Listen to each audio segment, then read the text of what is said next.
Hi folks, Big Ben here again. It's so good to see you once more for one of my live streaming tours. And guess what? This is the first ever live streaming tour we're doing of the East End of London, and we're experiencing it together. Thank you so much for joining me. Please tell your friends, share, like, spread, get as many people on this tour because you want to be here, because it's going to be absolutely fantastic, and I'm absolutely pumped right here, right now. Right now, it's 1 p.m. in the UK. What time is it where you are? Have you just woken up? Have a croissant, a cappuccino, have a little bit of Big Ben on the side, you know what I'm saying, ladies. Not only that, you can come in, if you're in Australia, from the lash, from the night out, watch this. It'll be very, very fun indeed. Tell me where you are, what time it is, and what you're doing. If you've been on my tours before, give us a wave, give us a heart. It's so good to know that people enjoyed my tours in previous years. Even if it was 7 years ago, please tell me. A little bit about what we're going to be doing today. We're going into the East End of London. This is one of the most fantastic parts of London in my experience because it's got so much history. This used to be, during the 17th and 1800s, one of the most dangerous, violent and impoverished areas in the world. This is where all the immigrants were forced to live, with all the working classes. And over the centuries, it is still the same. The DNA is still there. However, it has evolved through gentrification, but its roots is very much there. And we're going to see some incredible street art. It's so very cultural, very social, very political. It should be in all the galleries around the world. Also, we're going to learn about Jack the Ripper and the Autumn of Terror, where a maniac serial killer went on the rampage on the very streets that we're walking. So grab your coffee, grab your croissants, get on the sofa, and in the comfort of your own homes, enjoy this tour with me together. A little bit about myself. I'm a Londoner. Obviously, people call me Big Ben. I'm a historian. My areas of expertise are military history and Victorian history, and in particular, Jack the Ripper. I'm the youngest ripperologist you will ever meet. So I'm very much doing my passion today. So I'm so psyched, all right? The way you can help us is like, share, spread, tell all your friends about this tour so we can experience it together. And as you can imagine, hey, COVID has hit us pretty hard over the months, especially in the tour guiding industry. So if you're enjoying this tour, please donate as much or as little as you can. We'd really appreciate it. All this money goes towards new equipment, to give you these live stream tours, to the guides as fees, and you tell us what tours you want, which city, what specific tour, and we'll do it for you. That's the whole idea of these tours. So please donate, like, and spread as much as you are. And hey, if you're cash strapped, I know it as much as anyone, just like it. That's all we want you to do. Like and spread it. Thank you so much, and share it. Share it to your friends. Put it all over social media. Right, so first of all, if you look over here, this, ladies and gentlemen, is an original Victorian building known as a common lodging or a doss house. This is where in the early hours of the morning, very drunk men and women who are impoverished, a lot of prostitutes, working girls, harlots, ladies of the streets, night crawlers, cucumber thieves if you like to call them, used to come here to spend the evening, and many randy, drunk, poor men. But this wasn't some hotel, ensuite shower, chocolate under your pillow. This was sharing a room with 12 other people you'd never met before in your life. No bucket, no duvet, no bed cover, and pretty awful cramped conditions. For 8 pennies, you get a room half the size, same amount of people, and for 2 pennies for the poorest man or woman, you get a bit of rope, and it would strap you up against a large stool, and you would lean on it and fall asleep all night because you were absolutely exhausted. Pretty much like the London Underground on a Friday night, am I right? So there hasn't much has changed, all right? And the really brutal reminder of what the times were like, if you look very carefully, it says on that wall, women. Round the other side, it says men. Well, let's be mature about this for the simple reason as this. What happens if you put a load of drunk, randy women with a lot of prostitutes in the same room as loads of drunk, randy men? You're going to have Cluedo, Monopoly, Quidditch, you name it. It's going to be an absolute nightmare. So they separated them. Ironically now, it's an international students' accommodation, so very little has changed, all right?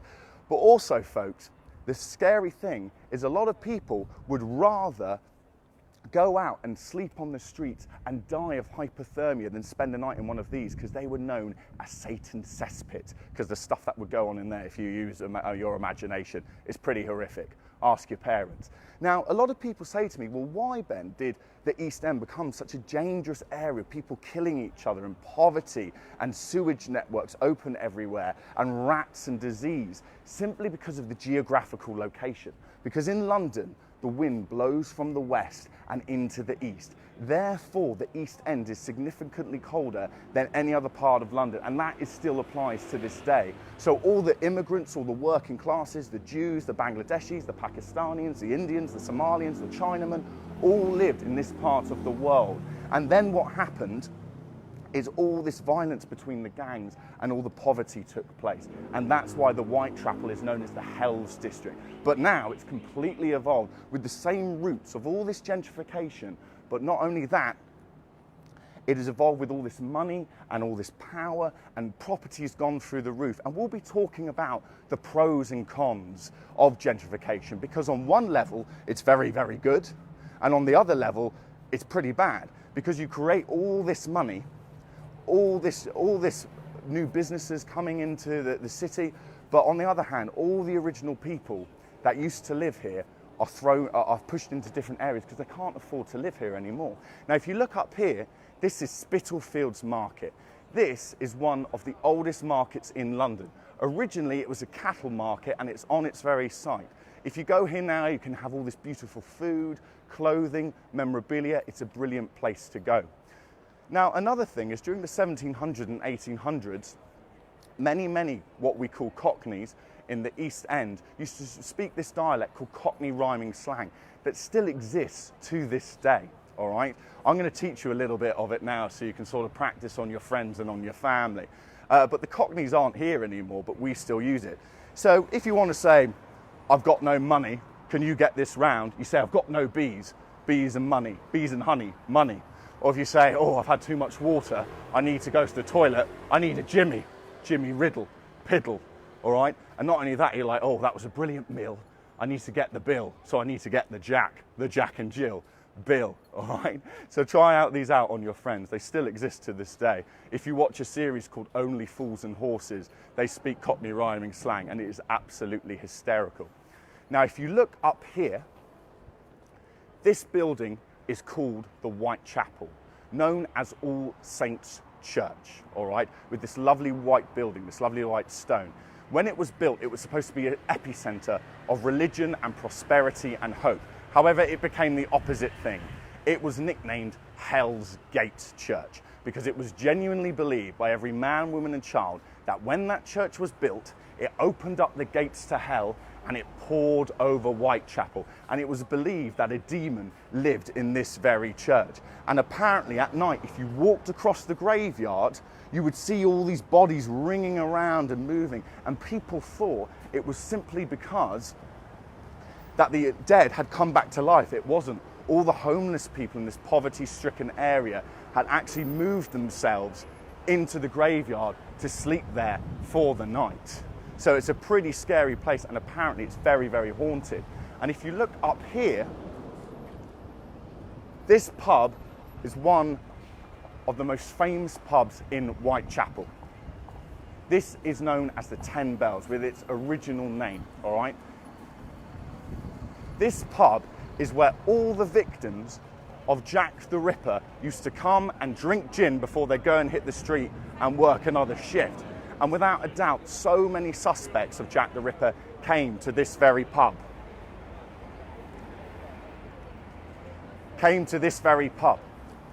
Also, without a doubt, Jack himself probably came and visited this pub because he was stalking his victims. And if you look at the second floor, a little story for you, one of my close friends who's a guide used to live on the second floor. He moved out within 3 days simply because he said it was too haunted and someone jumped on him in the middle of the night and strangled him. A couple of years ago, I went on a date here and I thought it was going really well. And I went to the bar, had another drink, got an order, went to the toilet, came back and she was gone. But I can't blame that on the place being haunted. Maybe it was going better in my mind. Now, a little bit about street art here in the East End. Now, street art has developed over, I would say, centuries. Some would argue that it's only been going since the 1970s. I would say it's probably been going since Roman times, when people would do murals on walls to describe political problems with their environment. But the brilliant thing about art in the East End, street art, is the whole idea that the ethos is anyone from any race, class and creed can come and enjoy this art, and they don't have to pay a penny. That's what's so inspiring about it. And it is some of the most political, in touch social art you'll ever see, and it belongs in the galleries. So if you ever want a true reflection of the times, walk around Shoreditch, walk around Brick Lane in the East End, and you'll see some of this incredibly political art. And also, a lot of people who originally did it were homeless, because they were working with cans and paint that they could afford, and it was their form of expressionism in this part of town. And we're going to see some incredibly political art right here, right now, because we're heading very close to Brick Lane.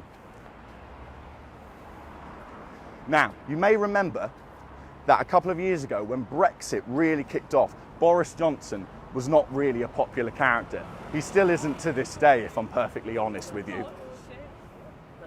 And this bit of art absolutely exploded on Instagram and Twitter because it caused so many riffs and so many waves. Have a look over here. This is by Anti-Leated.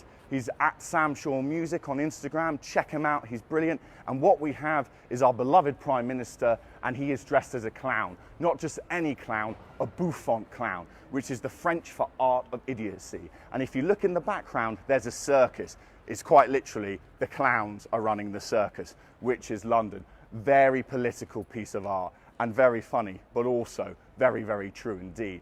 But if you look up here, this piece of art is by Drepth, D-R-E-P-H. He does a lot of Black Lives Matter art, and he always does a lot of feminist art, always female characters that look very political, very beautiful, very iconic indeed. This is one of my favorite pieces. He's also a really lovely guy. I've met him several times. We talk on Instagram all the time. He also works a lot in this area, and even though he's only been going for a little while, he is extremely popular because he's incredibly talented. Now, people ask me when I'm doing these tours, how are they allowed to do art anywhere? Well, simply, if it is derelict or people don't own the property, you can do it anywhere, because in Shoreditch and the East End, there aren't any rules about that. However, if it is private property, then you have to ask permission, simply because the landlord owes it. The other thing is, people say, well, then why do people let them do art everywhere? Well, it's simply because it costs, it's good for them. It promotes their business, it promotes their shop, but also the value of the property goes up. The other thing I should say about this area is this is where all the universities for fashion and textiles, we have one over here, simply because this is the area where all the fashion is, all the hipsters. In the last 15 years, gentrification has really taken over. But if you look over here, this is one of my favorite artists. This is by Mr. Senz, C-E-N-Z, or Senzone on Instagram. He uses all these beautiful technicolors that's very 80s, very neon, very into deep diving, intergalactic, and he splashes every color, and he always does these very beautiful women with incredible eyes. This whole idea that the eyes are the window to the soul. Check him out, and he goes all over London and also all over the world. You can see him in Hong Kong, you can see him in Japan. He is extremely popular. Now, we're about to head onto Brick Lane, which is a melting pot of different cultures. And still to this day, it's got its roots and its DNA of the old East End. However, as I said, properties are going through the roof and it's vastly changing. But this is one of the most expensive areas to live in London and one of the most fashionable places to live in London. But the great thing is despite the Blitz, many of the Victorian buildings still remain here. And you can see where people like Charles Dickens came and got his inspiration for David Copperfield, Oliver Twist, Little Dorrit. I love Charles Dickens. Anything you want to know about the Victorian era, whether it was political, social, religious, economical, you can find in the works of Charles Dickens. My favourite is A Christmas Carol. What's your favourite? If you look over here, This is an artist I've shown on one of my other tours. Check it out. It's the other Big Ben tour where we go down Millennium Bridge. This is Jimmy C. James Cochran. He's an Irish-Australian artist, and he does very sentimental, very beautiful pieces of art. And he uses this technique called spray drip. If you look very closely there, these little drip marks where he's been spraying. Now, he says the influence behind this is Aboriginal art because he's half Australian. And he always does very sweet, very sentimental, very romantic pieces. And this is simply named Joe's Kid. This is Joe, and this is his kid. And this is showing you the Jewish heritage of the East End of London, because throughout the centuries, the Jews have been persecuted, there were pogroms, and what happened is there was so much prejudice, a lot of them had to leave their homelands and come to a different place in Europe in order to survive. And they came to the East End and they started their own community. And even to this day, there is a very strong community and very strong culture of Judaism right here in the East End. Now, we're right on Brick Lane. If you look over here, you can see the bustle of the markets, porters, and all these people getting ready, and all the shutters opening. And this is only the beginning. It's about half a mile along Brick Lane, and it's always fascinating. But if you look over here, this is another brilliant artist, and this is a very new bit of art too. This is Jim Vision. You can see him on Instagram. He's doing very psychedelic colors. This is very much for Black Lives Matter in the wake of what happened during the summer. And he's sort of this explosion of color, very psychedelic. I've met him. He's extremely talented, this artist. And if you look over here, this school obviously is now a primary school, but originally it was a Jewish primary school. And what the fantastic thing about it is down Brick Lane, it is so multicultural to this day. We have a Jewish primary school, and if you see that giant big silver pole sticking out right there, that is a mosque, all right? And what I find fascinating about the East End is that you can have a Catholic church, a Jewish primary school, and also a mosque, and also a synagogue round the corner, all living, and they've done this for hundreds of years. And it is this beautiful community. And wouldn't it be fantastic if many cities or many boroughs all over Europe had this, where all down the same road? Now, I've got something really special to show you because this is brand new. This is a really famous, very well talented artist who I know called Fan or Pan, aka Fanboy. If you look up here, he's famous for doing his pizza helium balloons, glass, refraction of light, and he's done this brand new little one here of this spider. That's probably for Halloween. They like to do this over Christmas and Halloween, or for major holidays. They like to do all these beautiful little installations. He's a really talented actor, and he's very, very, very, very famous. Now, this over here is by Envol. You can follow him on Instagram. He does sort of very niche, very modern art. He's very stylized, and he was the one that came into the area we're about to go into now, and he decided to paint all the walls black, and he insisted that all these up-and-coming young artists come into this area and experiment, simply because he wanted really young up-and-coming artists to feel free to express themselves. So it was a pretty kind thing that he did. Now, I've got something very funny to show you. If you look over here, this is an artist called Tom Blackford. Very famous artist indeed. He's really up and coming, and he's extremely political. We have a certain American leader, and if you see at the top, it says Space Age Times, Stone Age Minds. That's very obvious, the comments he's making on the political decisions currently in America. And if you look up here, this is by our good friend Goa. And he's famous for doing these large-scale plants, very expressive indeed. He's a brilliant artist, and he always works with black and white, and occasionally he'll add in a little bit of color to his work. And as you can see over here, he's done exactly that with fruit, with these little rats. And it's quite amazing seeing all these artists evolve over the years, because he started off doing very simple animal drawings, and then gradually over the years he's gotten bolder and he's used animals, and then he uses flowers, and then he used colours, and then he used fruit, and now he does more colour than he does do black and white. Now we're going to go down Brick Lane to some more street art. Some of this street art is the famous in the world, and you can see it everywhere simply because these street artists like to travel a lot and spread by word of mouth, because back in the day that was the only way you could get signed by a gallery or basically be seen. But now, because of the invention of Instagram, that has revolutionized the street art game. Some people say that it was a necessary evil. Some people say that it was stupid and it ruined the whole roots of street art because the whole idea was for love, not for money. But some people argue that naturally it's just evolved, simply because street art is the whole idea that anyone can view it and anyone can enjoy it. But now you can go onto Instagram, put a little bit of street art, and people can see it within seconds. And this is how artists get commissions. This is how they make money. And some of the original old school street artists don't like this concept, because the whole idea is that you're supposed to just go out onto the street and express yourself and make no money from it. But then some people say that what's wrong with people making money out of their art? I don't see a problem with it. So the question is, has street art lost its root, or has it naturally evolved in this environment? And there's a real divide between the young street artists and the old street artists. And we're going to see one of the most iconic artists around in a minute. We are going to see Zebou. Zebou is a Parisian artist, a French artist, who's been around since 2012. She works all around the world, and she normally works with black and white figures, but also she likes to work with a bit of colour. It's very Frank Miller-esque, very Lichtenstein, but stunning as well. But speaking about homeless artists, if we go down here, I've got something very special to show you.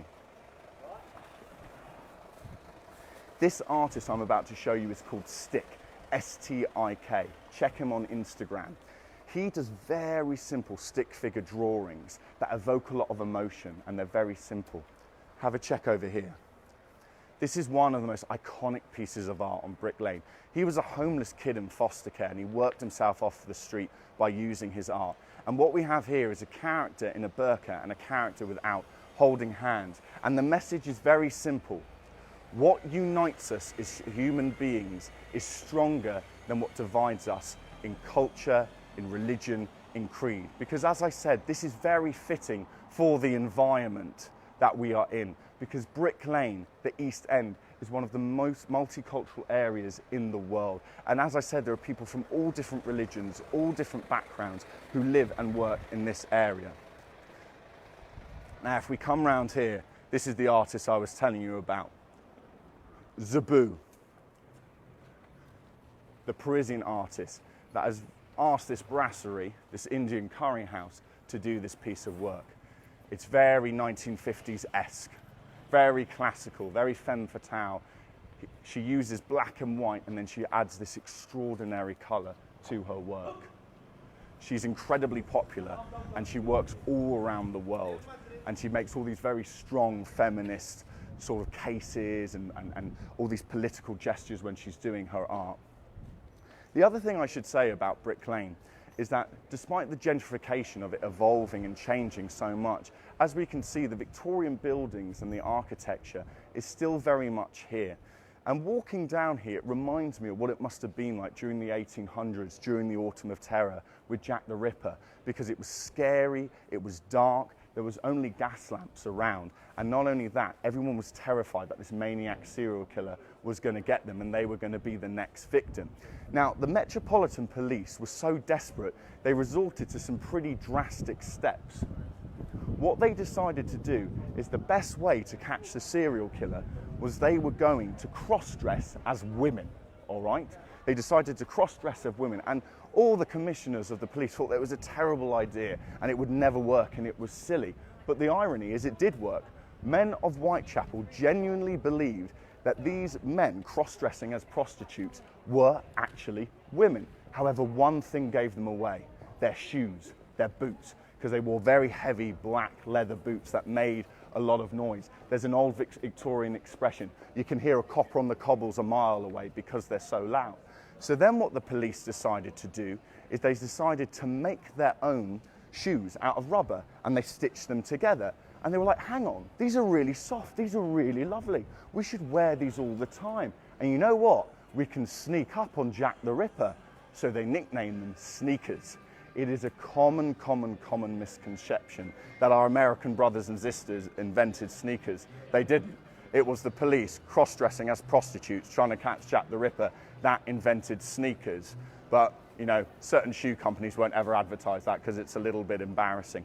We're going to make our way down here to the Truman Brewery. Now, the Truman Brewery is one of the most famous breweries in the East End of London. Let me explain. During the 17th century and the 18th century, a lot of people wouldn't drink water simply because they would get cholera and they would die of dysentery, typhoid, malaria. So a lot of Victorians and a lot of people from the 1700s would drink alcohol simply because it was safe. So a lot of people would be drunk all the time in the East End of London because drinking water was very dangerous. So breweries, there were hundreds of them in the East End of London, and this was the last one to survive. It was roughly built around 1666, just after the Great Fire of London. However, the problem is that beer became very popular during the 1700s, and they couldn't control how popular it was because they were making a lot of porter, and the issue is that eventually it had to close down in the 1980s, and it's been completely taken over now by gentrification. All these very expensive shops and leases now are here in the very building that was built in the 1700s. Now, we're about to head into the square and we're going to see a few final artists before we wrap up the tour. And these are some of the most famous artists. I'm going to guarantee one of them, every single one of you, if you're not a street art fan, has heard of this person because he's world famous. Now, if we look up here, this is what we call corporate art. There's a big debate between this.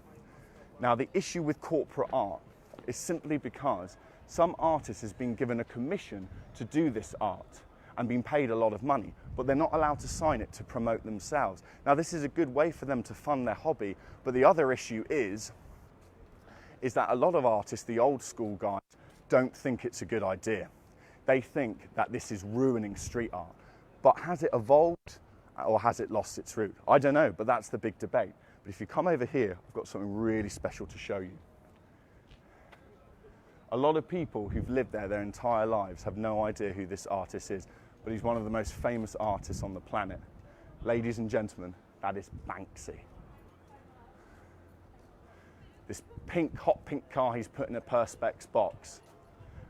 Why is it in a Perspex box? Well, a lot of people don't know this. Banksy is a very divisive character. Some people really like him, some people really hate him. He's caused a lot of controversy, and he changed the street art game, where it went from anyone being able to do it for love and not for money, and now it's a multi-billion-pound industry, and much of his art is used all over the world. And if we get the right angle here, if you can see it, this is the Truman Brewery, right over here. The original Victorian brewery where hundreds of East Enders used to work, and now it's completely changed through gentrification.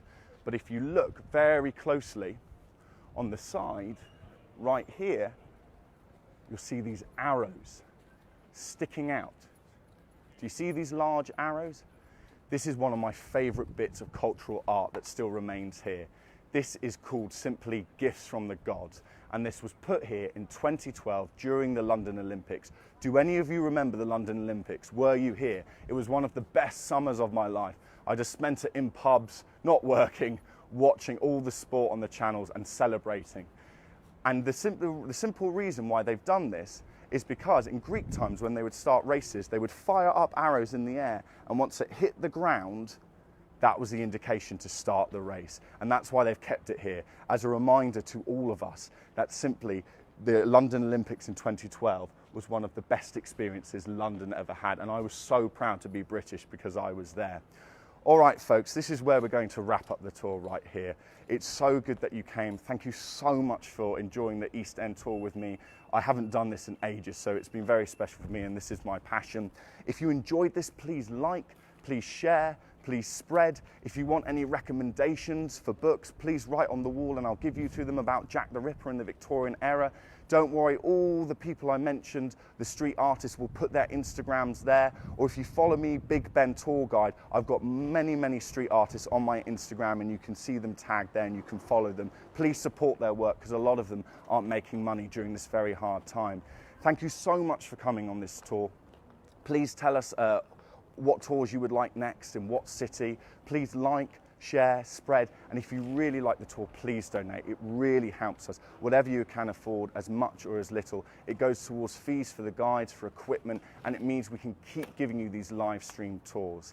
I hope you enjoyed it. Thank you so much. Enjoy your mornings, your afternoons, or your evenings. God bless. Big Ben signing out.